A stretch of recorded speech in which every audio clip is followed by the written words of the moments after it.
reason for arguing with somebody about whether or not another person is racist. Like, why do that? So I agree with you on that part. I guess I just missed the part where that conversation was had. I think that this is my last thing I'll say, I promise. I do think that we had gotten to a point where, because there's always going to be racism, I do believe we had progressed to a point where we could live amongst each other without it being such a blatant thing. It may have been underhanded and passive, but it wasn't so blatant. Now, so I would never blame it on Trump, but certainly since his era, it's gotten a little bit more permissible, I think, over time, until it's exploding.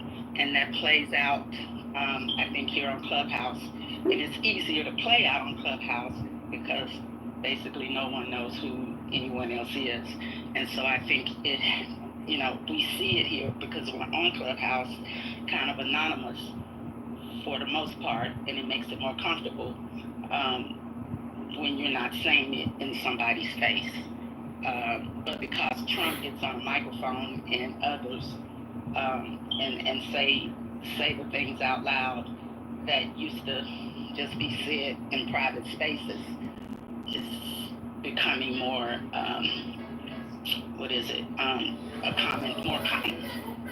And I do think that that's the sad place that we are, because I think that is definitely a backward movement. I don't do it by default. I mean, there are people we know, especially the white folks we know that are not real. They're here right in this room all the time. April is far from that. Aram is far from that. Dark Aaron is far from that. So we understand that based on conversation that we've had, but I also understand that, again, fundamentally, that everyone is born into it, and they are trying, if they are good, if they arrive in the places that April or Aram or Dark Aaron have, it is because they have worked on it. They have worked on becoming that. So by default, they are born into a system that prioritizes and they benefit from. So they understand that. But if they get to a point where they're not, where they're in April or Aram or Dark Aaron, it's because they've worked to get to that place. So it's not as if I treat them any differently because I even understand that, because I think that's giving away my position. The one thing about being racist is that it's not, you're not so much a critical thinker, and are more emotional. That tenet is a tenet of people who are racist and who endorse by passively or actively. So I think, to answer your question, I don't go around with wearing my feelings on my sleeve. I don't do that, but I definitely don't try to ignore it when I see it. When I see it, I acknowledge it, and then I don't let off you. Especially for people who passively or actively endorse it, i.e. the Trents, i.e. the Anthonys.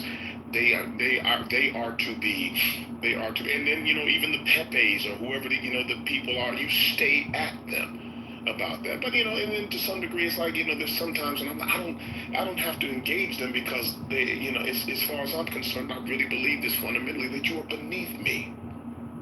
I don't have to address you. So, but in the instances where it makes sense, I do address it, and I'm not going to act like it doesn't exist. And I'm not trying to also build coalitions with them.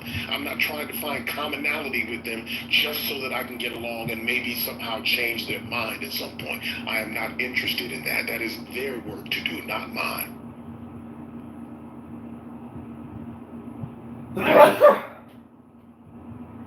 I just want to shout all of you out. I think you're all amazing. You know that.